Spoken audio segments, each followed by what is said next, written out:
Garza. I am the president of the Libre initiative, a group committed to breaking down barriers to opportunity and empowering the Latino community in Arizona and nationwide.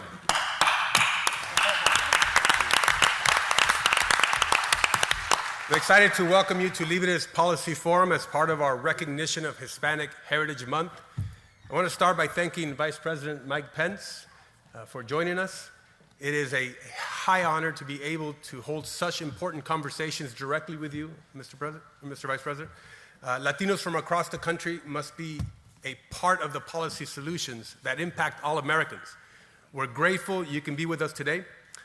Under this administration, important reforms were enacted to reduce regulation and reduce the tax burden that arguably lowered the unemployment rate, generated record labor participation, record wage growth, and record home ownership for the Latino community.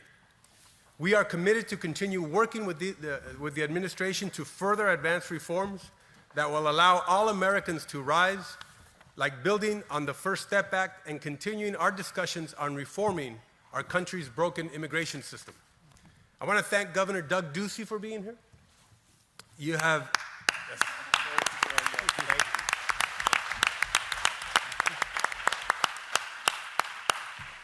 Governor, you have been a valued friend of the Libre Initiative since its founding. Your work on occupational licensing and expanding educational opportunities have increased opportunity for so many. Gracias, señor gobernador. Thank you. Jovita Carranza. Jovita Carranza, our country's 26th administrator of the U.S. Small Business Administration, is also with us this morning.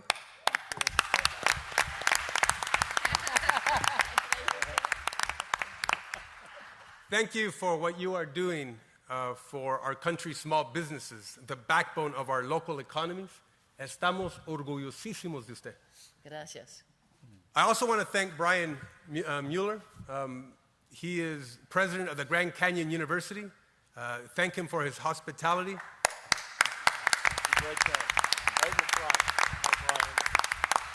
His staff has been absolutely accommodating to us. And we truly look forward to future collaboration.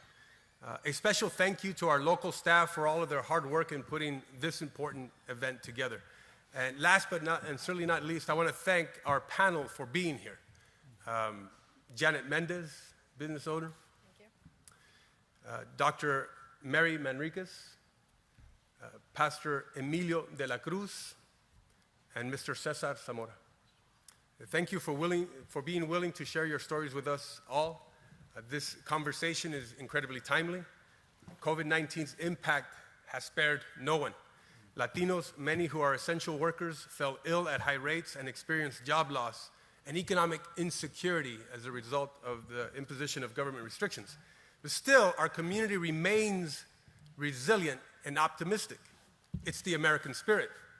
And during these past few months, everyday Americans have used their God-given talents to innovate and find ways to sustain their businesses and provide for their families. And in doing so, they have inspired our community and our country. But of course, there is a lot of work to be done. So without further ado, I'd like to welcome and give the floor to you, Mr. Vice President.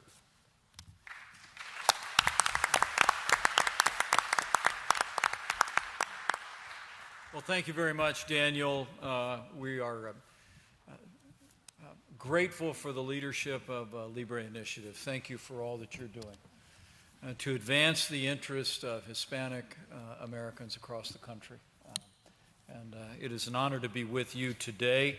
I also want to express my appreciation and invite another round of applause. The Grand Canyon University is an incredible success story. He has led this university, grounded in Christian values, to incredible growth. It's serving a broad and diverse student body here in Phoenix. And join me in thanking Brian Mueller for his great leadership here at Grand Canyon University.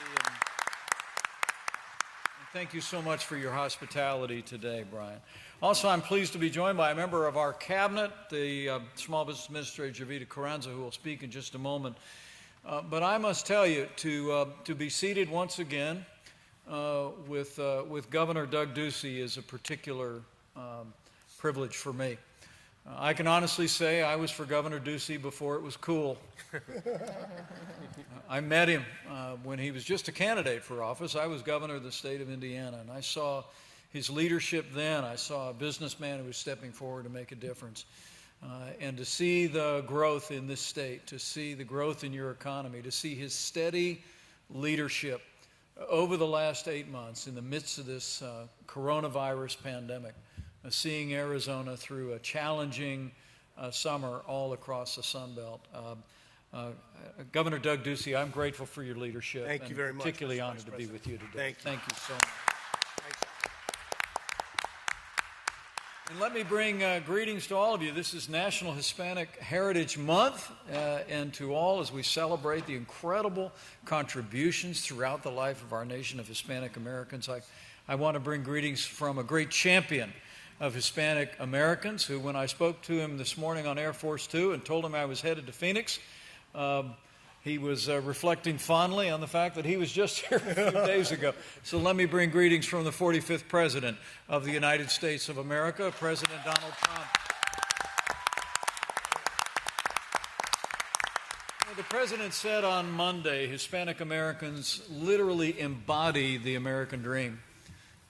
To be a Hispanic American in so many ways is to be a part of a community that is synonymous with faith and family and hard work. And the contributions that Hispanic Americans have made, not only to Arizona but to the life of this nation, are really countless.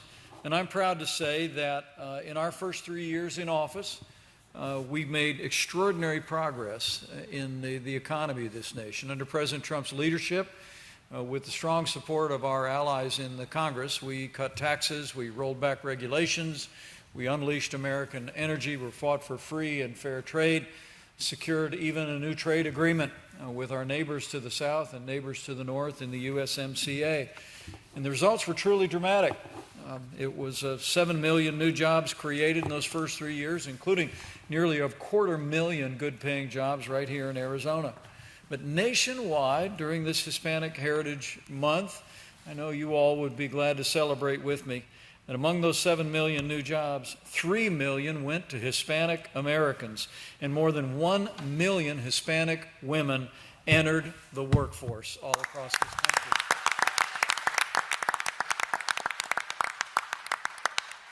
Hispanic unemployment was the lowest level ever recorded in those first 3 years. Median income for Hispanic households reached a record high.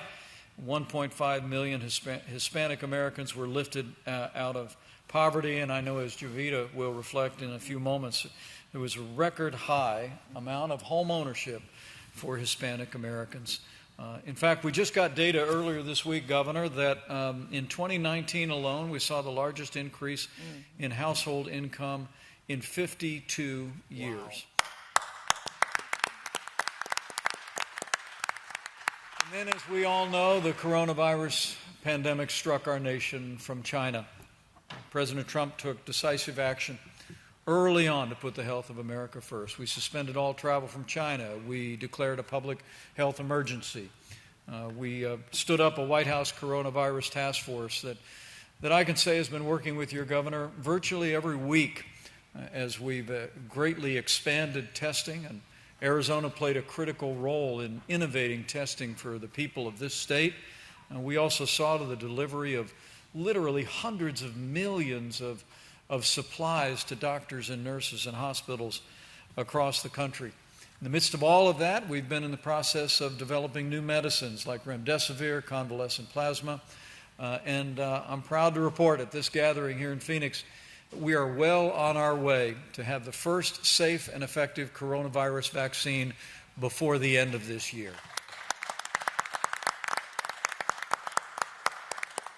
In the midst of that, I know that here in Arizona, this was a challenging summer through which we just passed. But thanks to the extraordinary cooperation of the people of this state, putting the health of your neighbors and your families first, and frankly, the strong leadership that Governor Ducey and his administration provided, you've seen incredible progress here, and we want to commend people of Arizona. We were proud to partner with your governor to surge testing, particularly to underserved communities, community-based testing sites here in Phoenix and all across the state. It gave us the visibility into the spread of the virus, didn't they, Governor? And I'm also proud to say that as we were dealing with the health impacts of the coronavirus pandemic, under the President's leadership, we also created a paycheck protection program that we believe saved more than 50 million jobs, and it provided loans to keep people on the payroll for some 80,000 businesses all across Arizona. And 60,000 paycheck protection loans across the United States of America specifically went to Hispanic-owned banks nationwide. The good news is, through all of which we've passed, we're opening up America again. You're opening up Arizona again. In the last 4 months alone. The last 4 months alone, demonstrating the incredible character and resilience of the American people and the American economy.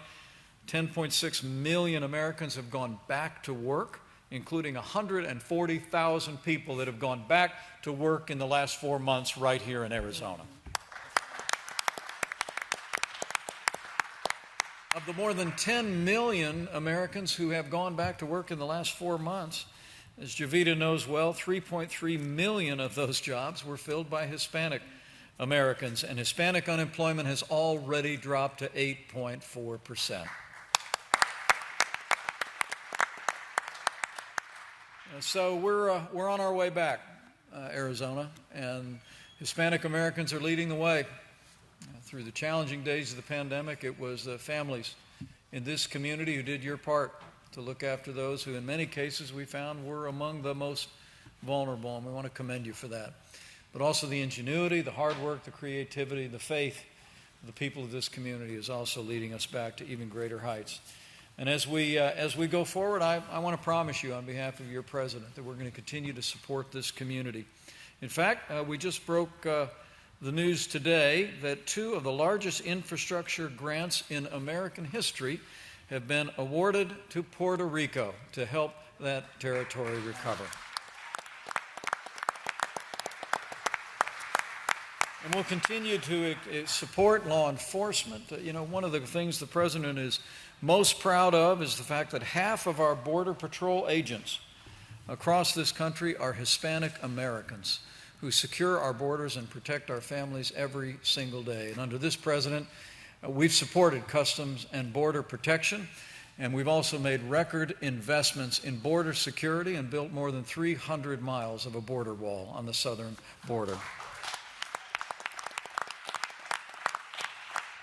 In addition to that, it is remarkable to see the way Mexico has stepped up to partner with us to secure their southern border and ours. Mexico is literally doing more today to secure our southern border than ever before in history. And it's a partnership that's seen a record decline in the number of people coming across the border illegally. And it's a tribute, frankly, to those incredible law enforcement personnel and also to our cross-border cooperation. And it certainly is in stark contrast with the voices of others in the public domain, where Joe Biden and the Democratic Party today call for open borders, sanctuary cities. We've made record investments, and I want to pledge to you, to your governor, and to Hispanic Americans everywhere that we are going to stand with law enforcement, we're going to stand for the rule of law, we're going to secure our borders, and uphold the rights of American citizens.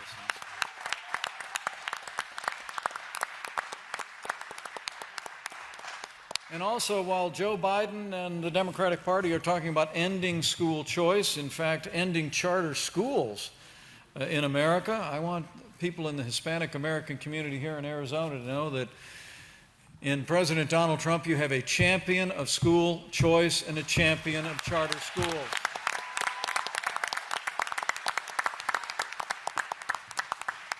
It's remarkable to think that 1/3 of the students in public charter schools are Hispanic across this country.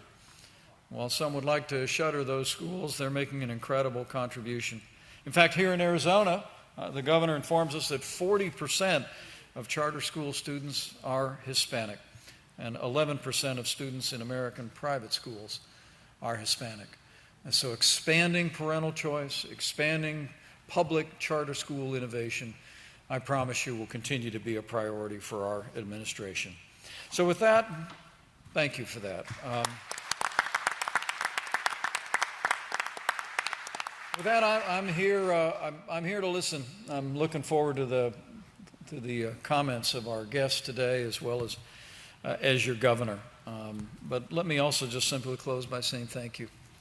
During this National Hispanic Heritage Month, just thank you for everything that this community contributes to the life of this nation. It really is. It is humbling to be able to spend time as I travel across the country with Hispanic Americans to hear the incredible stories, testimonies of faith, testimonies of entrepreneurship, testimonies of the American dream, and to see the values and the faith that are so synonymous with this community. I truly do believe as we make our way through this challenging time, as we work to bring America all the way back, we do well to recognize in National Hispanic Heritage Month that Hispanic Americans have always made this nation strong and great, and we will lead together to even a greater future for the American people for many years to come. So thank you for who you are. Thank you for being with us today, and God bless our Hispanic American community.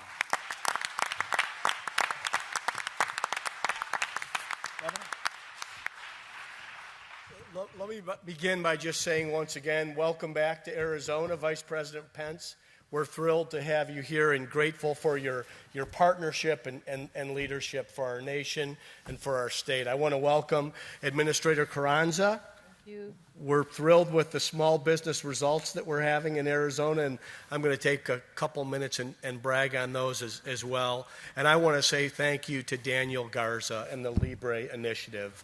I love the passion with which you talk about this initiative. I actually think I knew you before this launched, and I just want you to know that myself and the state of Arizona are all in on the Libre initiative, and I wish you Godspeed in everything that you're trying to do. I also want to congratulate Brian Mueller. He is an incredible leader. He's an incredible academic.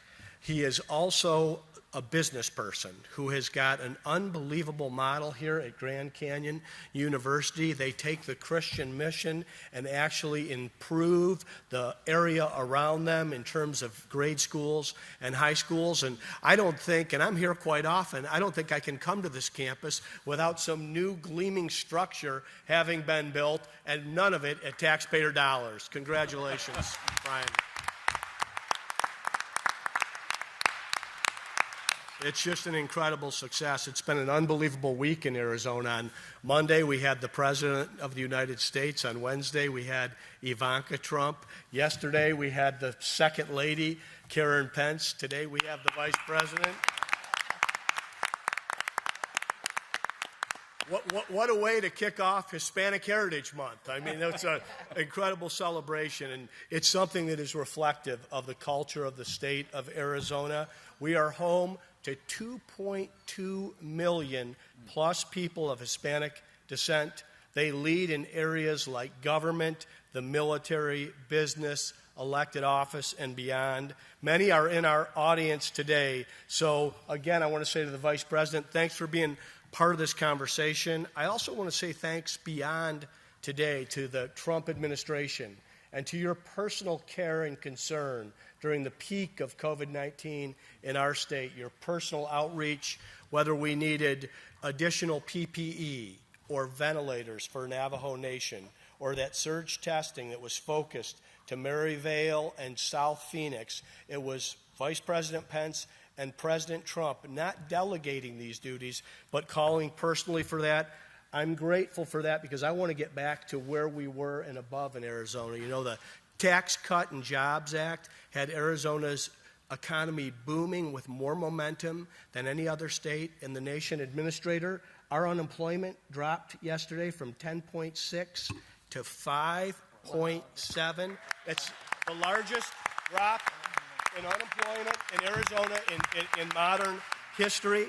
The USMCA is strengthening our partnership with Arizona's #1 trading partner, ×4, Mexico, and Canada has surpassed China to become our #2 trading partner. So a strong North America is a safe United States.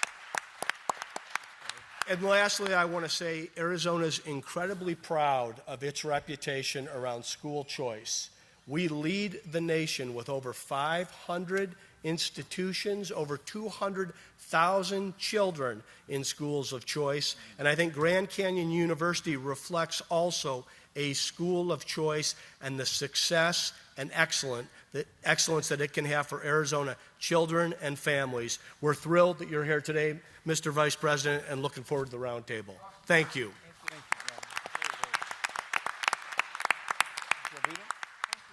Thank you very much. It's a tremendous privilege to be here with you in Phoenix, especially surrounded by advocates of the Hispanic community. The Hispanic community is my community. My parents were born in born in Chicago and raised in Mexico. My grandparents were born in Mexico, and I think Leon, Guanajuato is the location. I think someone here on the panel has that origin. And so being here next to a vice president, flying with the vice president, being next to a governor, and then Dan Garza, which I've known for years, it's really a dream come true, Vice President, because the American dream is not just home ownership, it's not small business entrepreneurship, it's really having an opportunity to be a leader in America. And that's what I've been given the opportunity to do under the Trump administration. So not only under the President Trump's administration and your leadership, Vice President, that I started out as a treasurer and now am the administrator of SBA. And I have never publicly stated this, Vice President, but this is the president that is the first one to have taken a treasurer and advanced the person or elevated the person to a cabinet position. So I hold that honor, and so does he. So again, this administration definitely has our best because interest. it was Jovita Carranza. No, has our community in their best interest. So thank you very much for the opportunity. I also want to thank you. This is true empowerment and recognition based on merit. I'd like to also mention, from a national perspective, the numbers that Vice President Pence mentioned concerning house ownership. I'm going to first mention the PPP. You know, I was given the task of implementing the Paycheck Protection Program at SBA. And as a result of that, we have processed about 5.2 million PPP loan transactions. And we've also transacted close to $190 billion in the economic injury disaster loan portfolio.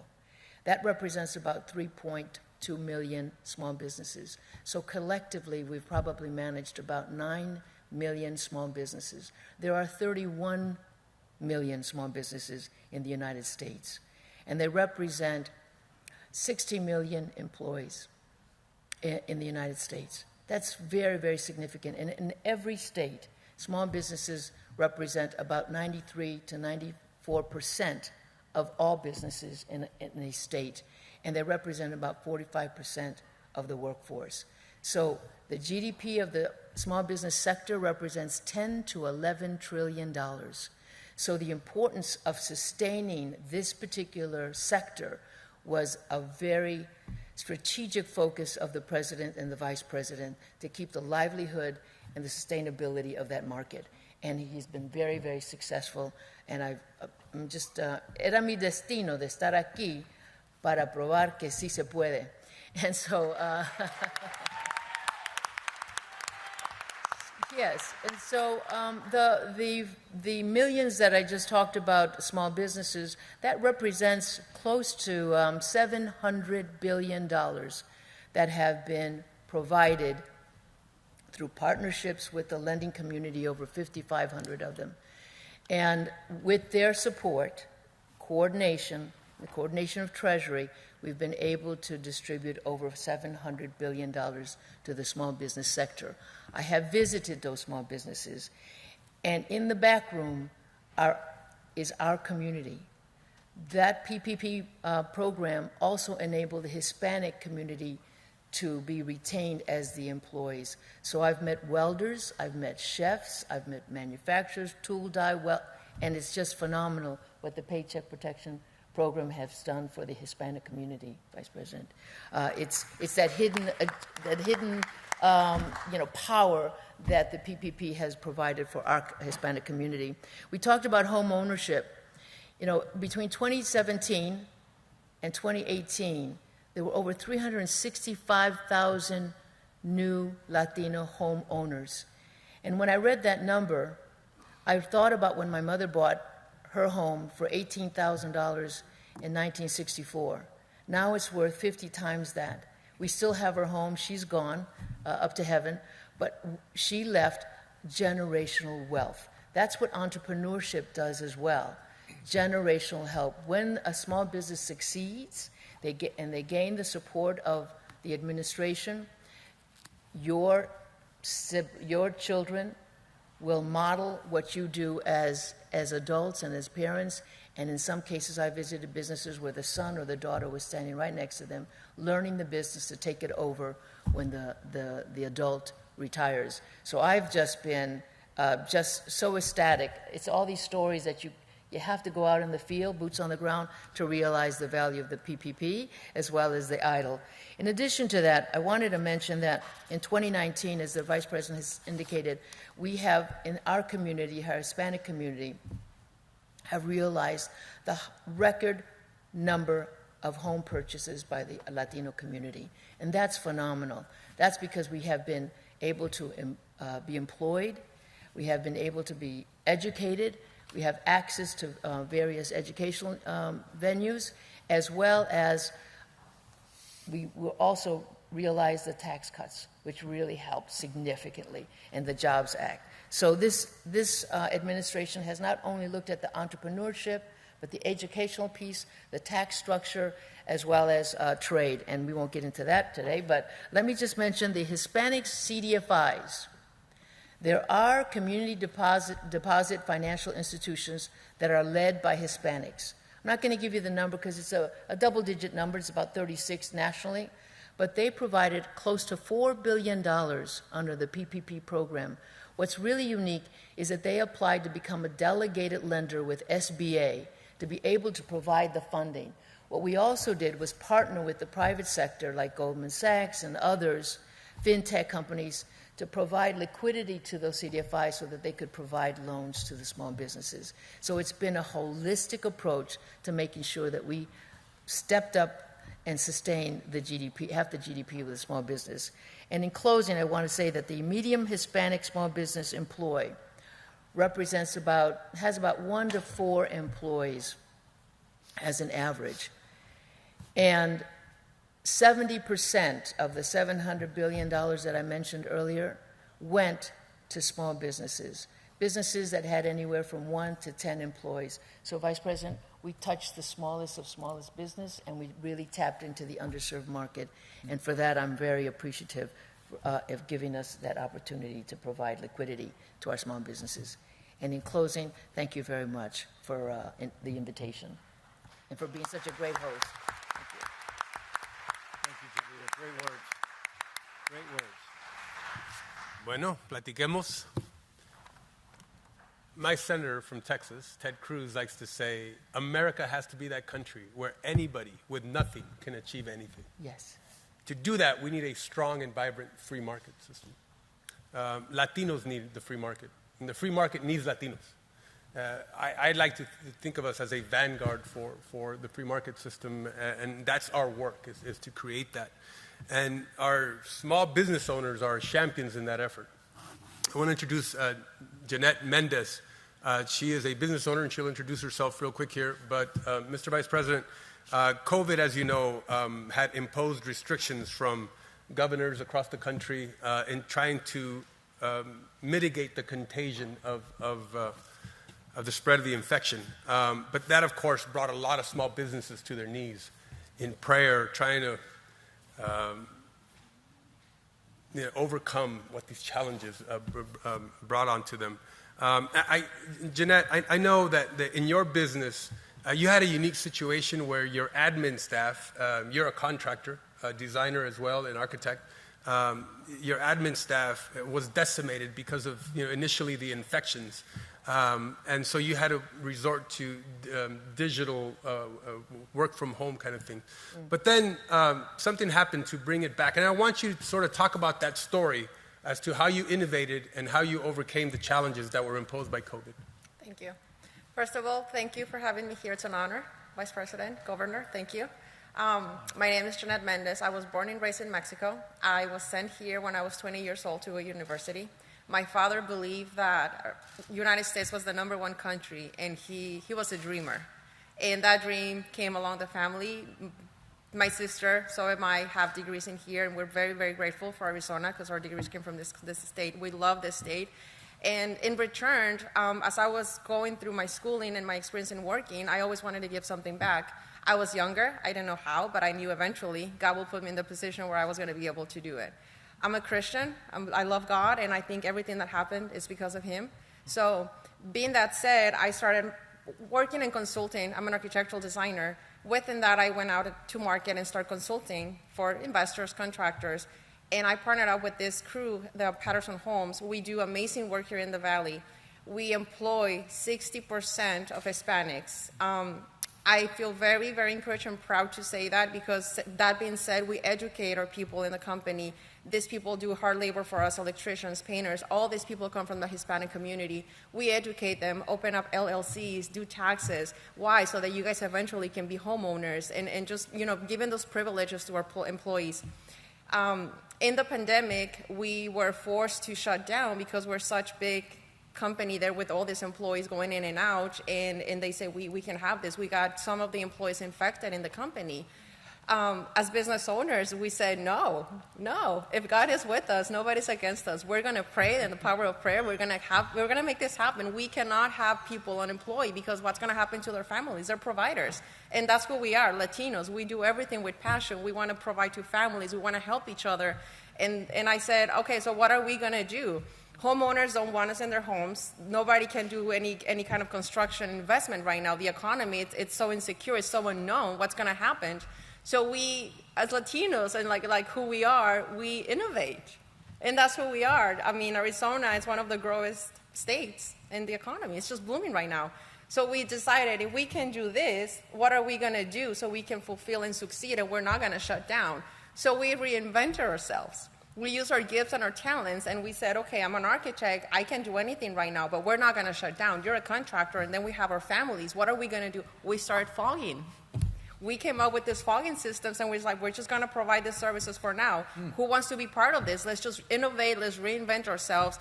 Let's open up everything virtual. I mean, thank God for internet. Everything through video, through everything we can, just to keep it going and running for the employees. We had none unemployed. Everybody working, everybody on staff, with precautions, with guidelines, but we made it through.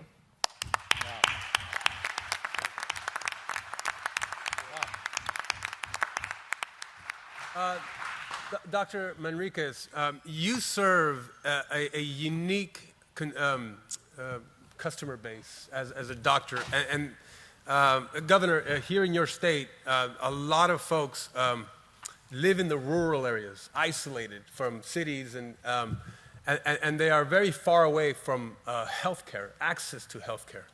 And so that was made worse by, of course, the imposition of the restrictions of COVID. So how are we to reach these folks who are already sort of cut off because of distance and their unique situation? So, Dr. Manriquez, if you can talk about what you were able to do through innovation to expand access and the quality of healthcare to those folks in these rural areas that were isolated. Thank you. So first, thank you, Mr. Vice President, Governor Ducey, Administrator Carranza, and of course, Mr. Garza, for the invitation to share my experiences as an obstetrician gynecologist caring for pregnant and parenting women with substance use disorder. And as the director of a pipeline program in the addressing the need for underrepresented and disadvantaged students into medicine. I was raised in an Arizona copper mining town, Kearney, and I was born there 56 years ago. And there I had my tonsils removed as I needed to, and I also had great dental care.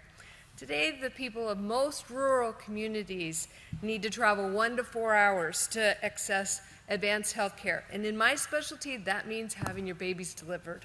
During the normal course of a prenatal care, women have 12 to 14 visits in 9 months. If they have high-risk circumstances, that can be up to 20. Many of these visits are brief, an assessment of vital signs, listening to the babies, making sure the baby's growing. A woman who lives remotely could spend an entire day being away from home and her work and to ensure adequate health care. And that's 20 days in 9 months, followed by maternity care leave. Okay?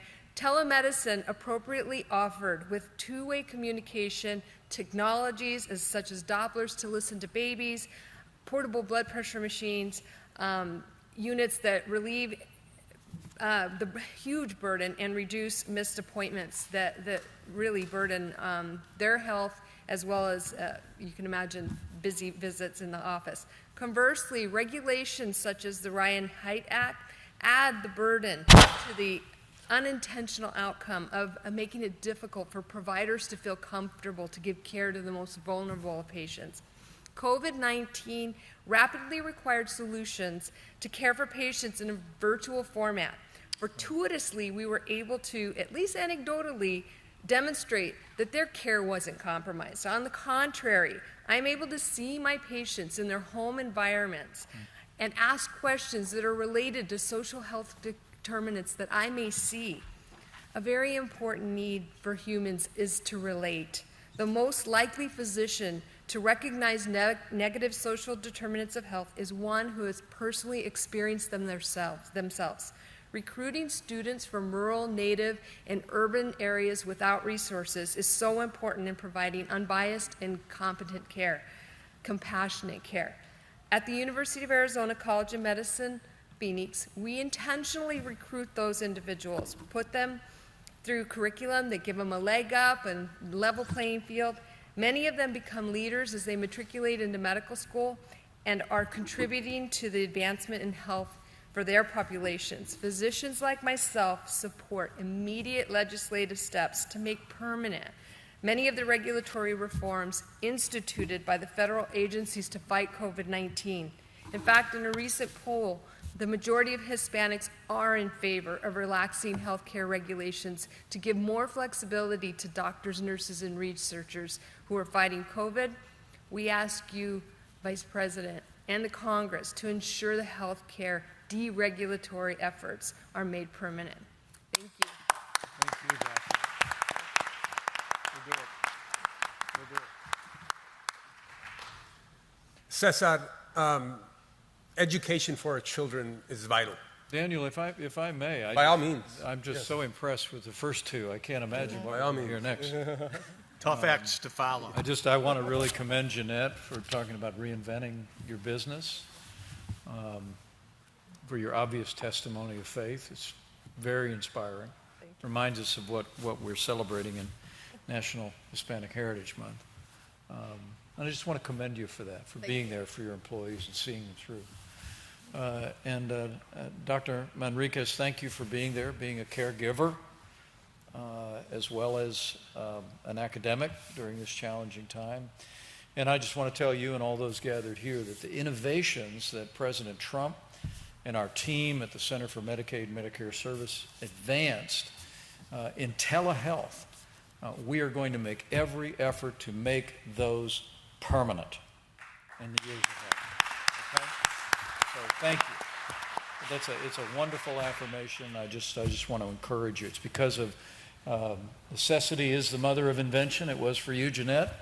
It was in our healthcare services, but we've really learned how to break down barriers and be more innovative and more creative in the delivery of healthcare services in this pandemic. And I want to assure you that we'll take your counsel.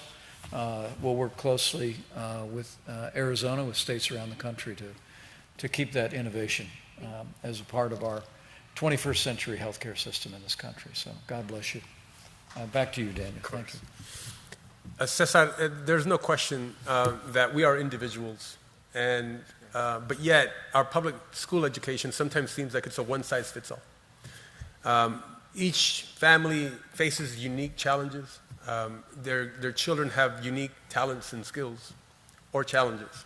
And I know that through some of the ESA accounts, you've been able actually to take advantage of the situation and improve the quality of education to your children. Can you talk to us a little bit about this and the challenges that you face? Yes, hi, my name is Cesar Zamora, and I'm here as a advocate for school choice, and I'd like to thank Vice President and Governor Ducey for being champions for the kids here in the state of Arizona and nationally as well. And I know that President Trump is a huge school choice advocate, so I would like to thank y'all right off the bat. I'm sitting here today because I have 3 children that are special needs kids. My son Jet, which is sitting right here in the front with the Batman mask.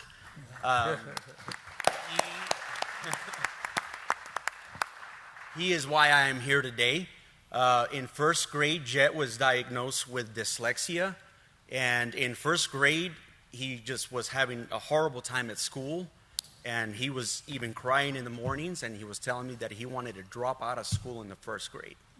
And that's usually not what happens. You know, that's kind of like the thing that you hear from a teenager in high school, but not in the first grade. So through testing, we were able to pull him from school and get him caught up with the rest of the kids because of Empowerment Scholarship. We were able to take that money and put him in full-time dyslexia tutoring, also in speech therapy, occupational therapy, and believe it or not, dyslexia is not just about flipping letters. It also affects your core. You have a weak core. There's things going on there with your left and right brain hemisphere, so even learning how to tie your shoelaces is a challenge for these kids. So it takes them longer to do these sorts of things. So his self-esteem really dropped, and he was only in the first grade. So we had to do something, and we just did everything. We got him into physical therapy. He was exercising and doing everything that the physical therapist instructed him to do. He's an avid ice hockey player since he was 3 years old. Governor Ducey, I think the first time I saw you was at the Ice Den in Chandler when he was like 3 or 4 years old. So he's been playing hockey since then, and of course, because we were able to provide these services for him, he's caught up, and he's not only a phenomenal ice hockey player, but he's a phenomenal reader. He's very passionate about U.S. history. He can tell you everything from Genghis Khan all the way to the decline of the Roman Empire. And that is the thing with the public school system. For him, it wasn't a good fit because he also has dyscalculia, which is also a challenge mathematical-wise. You know, he just doesn't quite understand the logic with the numbers. So he needs help with third grade math, but he needs college courses for U.S. history. How do you provide that at fourth grade in regular public school system? So we have a private tutor for him that she sees a retired school teacher, and he sees her one-on-one for 12 hours a week. Then he sees his dyslexia tutor because he still needs to learn how to write paragraphs and learn how to write, I would say, college papers. But yes, I mean, that's what we're really heading towards here.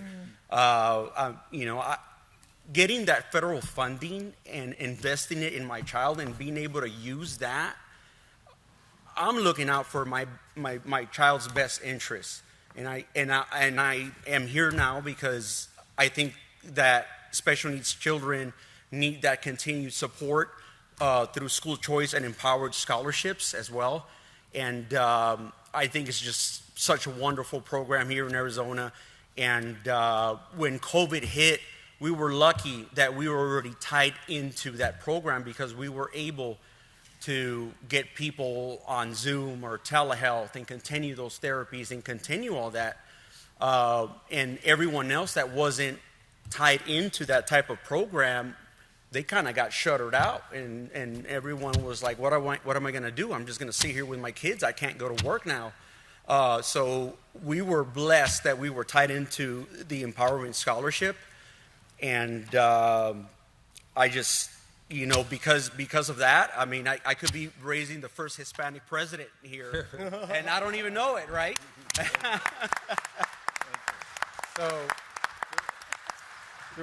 So, I would just like to, thank both of you and President Trump once again for being champions of school choice. And I hope that the Empowerment Scholarship would open up to outside of just kids with special needs, Amen. We all know somebody Amen. that is challenged, and we all want to be able to make sure that everyone is successful. That's great. Thank you, Cesar. Great words. Powerful testimony. Thank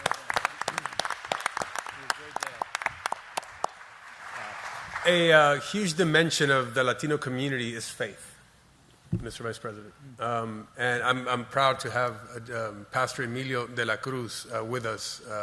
He supervises over 50 churches here in the Phoenix area. And so he keeps busy. He has an RV that he has to actually run around in.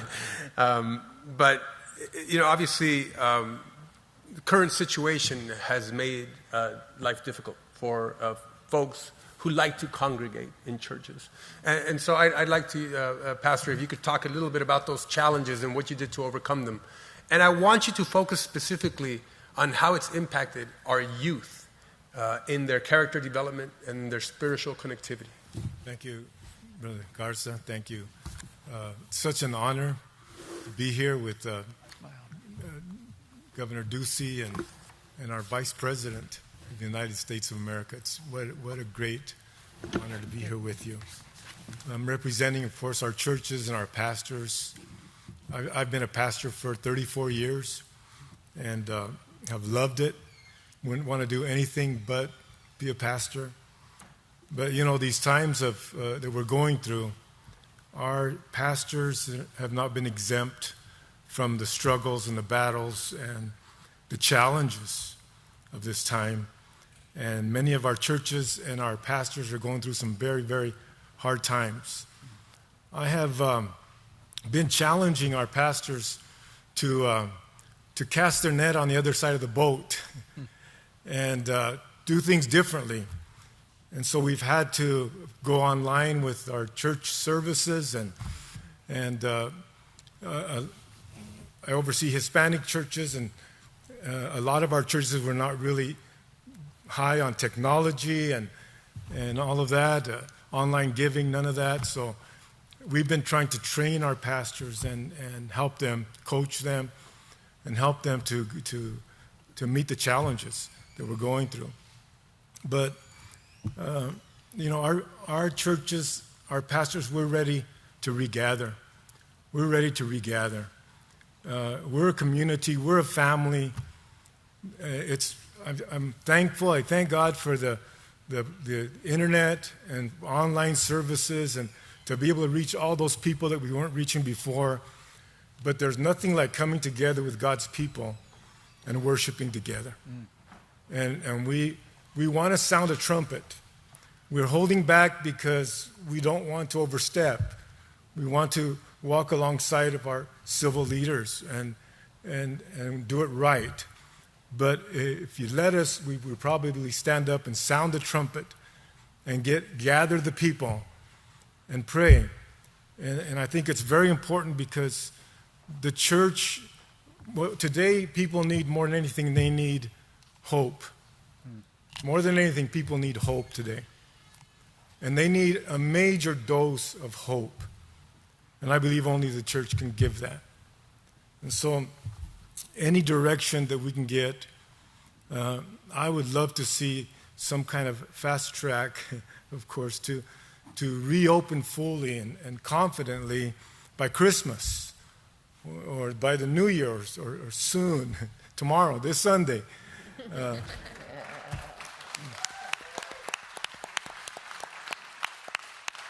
It's not easy. We as pastors feel responsible for our church and want to do things right.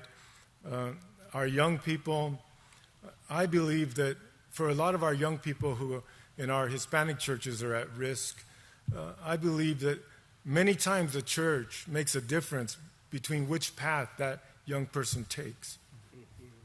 I came to Christ at 18 years of age out of a life that I won't even talk about, terrible life. And God turned my life around and set me on a whole new path and brought me to where I am today to sit here with the Vice President of the United States. Who would have thought that when I walked into that little church in Rupert, Idaho at 18 years old, having come out of, I'll say it, having come out of jail and crime and drugs and just broken home, all of it. And so I really believe that our young people need the church. They need the mentorship, and they need to be able to develop the biblical world vision, and to grow in Christ. Thank you, Daniel. Thank you so much, Pastor.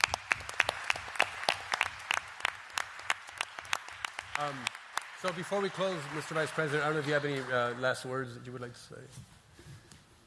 Well, it's just very humbling to be among so many great Americans. Thank you all for coming today. Thank you for helping us celebrate National Hispanic Heritage Month. Thank you for your witness. Cesar, you can tell Jet that Batman was my favorite too when I was his age. Probably still is. And I can tell that's a remarkable young man, but you're a remarkable dad. Thank you for being such a great witness. The president and I, like your governor, really believe that parents ought to be the ones that choose where their kids go to school.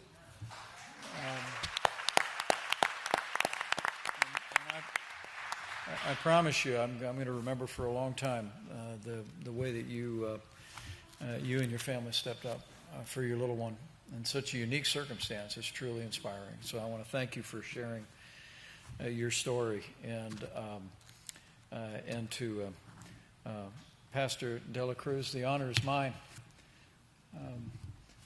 I made the same decision when I was 18 years old, put my faith in Christ, and that path has taken me here to sit with you. And to hear about your witness of faith and to see the sincerity of your purpose, it really is inspiring to me. And you've given us hope. And I know your governor and his whole team are going to take to heart your words.